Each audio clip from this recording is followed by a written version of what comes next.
everybody, welcome back to another educational bird video to teach you how to care better for your bird. Sorry, I look like a mess. I'm literally sick this week and I really questioned making a video. Today's video topic is about letting out your bird for the first time. Now, I've gotten a few messages about people who are afraid when they let their bird out for the first time that, you know, they're not gonna... Are you missing so much?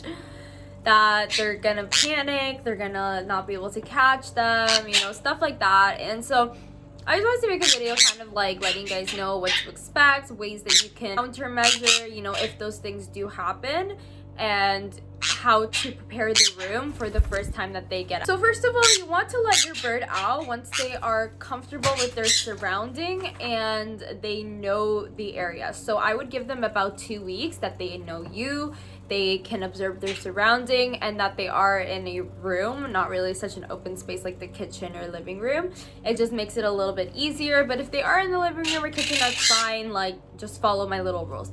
First of all, you want to make sure that you have landing spots. So landing spots can be stuff like from the ceiling or a perch or a Java wood tree if you guys have that.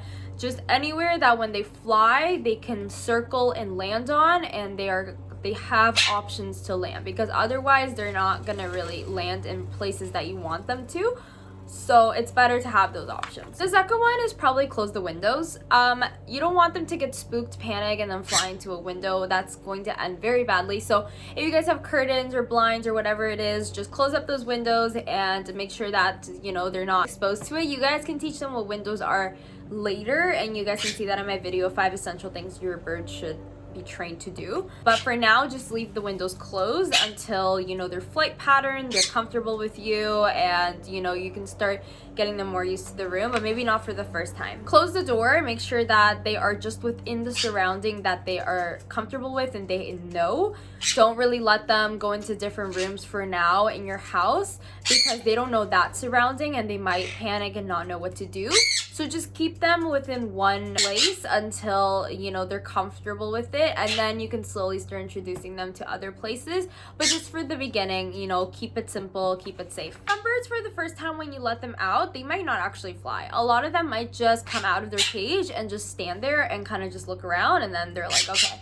And some of them will fly. Some of them will kind of fly around, not know what to do. They're like very curious, or they might panic. And they might land somewhere and they might not know what to do about that. And here's the issue that a lot of people can have, and they don't know how to deal with it. So if your bird does end up landing somewhere that you're not really like, you can't grab them because you know they don't trust you yet.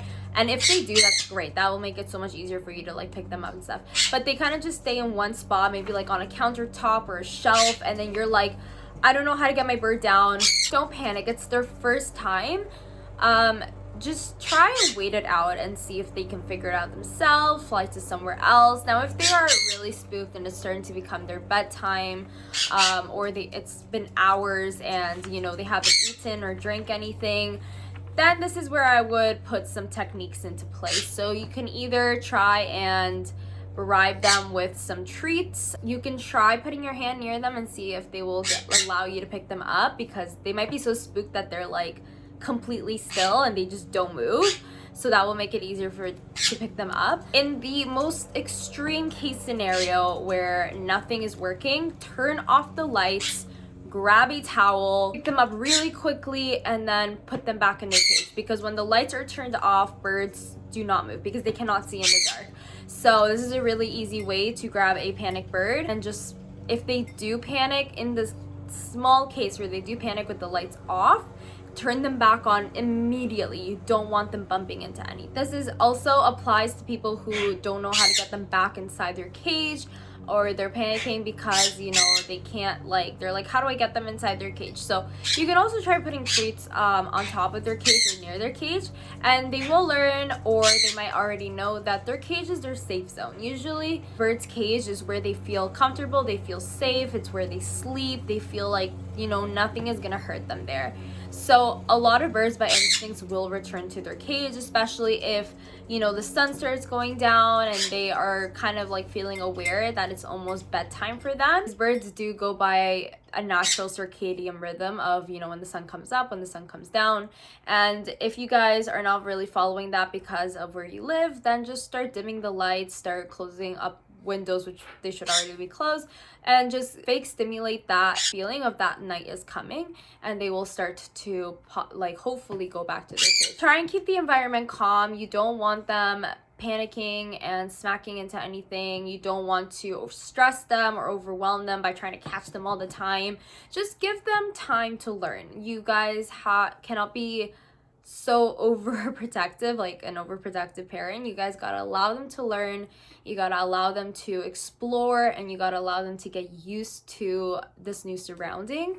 And they might not be used to you, which is fine, but I feel like when you let a bird out and you allow them to have that freedom outside of their cage, they tend to start to trust you more, because they start to understand that you are a person who is not going to abuse them, neglect them, leave them inside a small cage. They kind of start to understand that you're somebody who like will be part of their flock. You're somebody that will give them that freedom and will care for them. I don't know why, but I just find that when you do that, your bird starts to trust you more. And even if they do sit on top of their cage, it's fine. Like, don't worry about that. Just let them be. And if they aren't going back inside, like I said, just try the different techniques, and to the extreme level, just close off the lights, grab them and put them back. But that's the reason I say it's an extreme level, is because that might scare them about going out. Maybe sometimes they might like feel uncomfortable. So you want to definitely try other techniques before going with that one, especially if it's going to be like an everyday thing that you have to do. Be patient. Even if they cross over their bedtime, just try and allow them to go back by themselves or picked up by you. It's okay. The first few times when they go over their bedtime, it can be difficult sometimes. Might just stay up a little later because they're still exploring, they're still getting used to things. Try not to be so strict. Just try and be as patient as possible. It's kind of like when I took out my birds for training them outside for the first. Obviously, don't take out your birds without a professional free flight trainer, but I'm just telling you a comparison situation where I took out Kiwi, and a lot of free flight birds will have the same situation where they fly up to a tree and you have to wait it out until, because they don't know how to come down, and you have to wait it out, and they might not come back to your call the first time, and you just wait out until they kind of like fly back to you. And it's kind of the same situation. You guys just gotta wait it out and allow them to like take their time, unless it's getting like ridiculously late.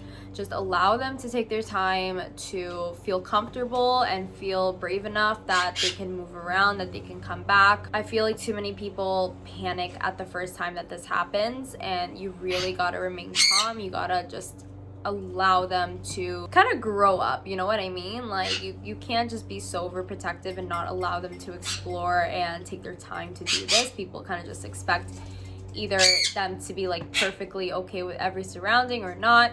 Do interfere if they're putting themselves in danger, like they're trying to fly onto your like oven or toaster, or they're trying to bite cables. Like obviously interfere with those things.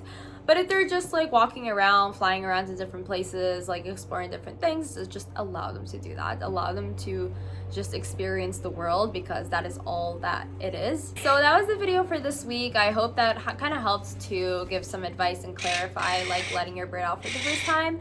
So I hope you guys enjoyed this video. Make sure to give it a thumbs up if you did. Hit subscribe if you guys want to see more of us, and I'll see you guys next time. Bye.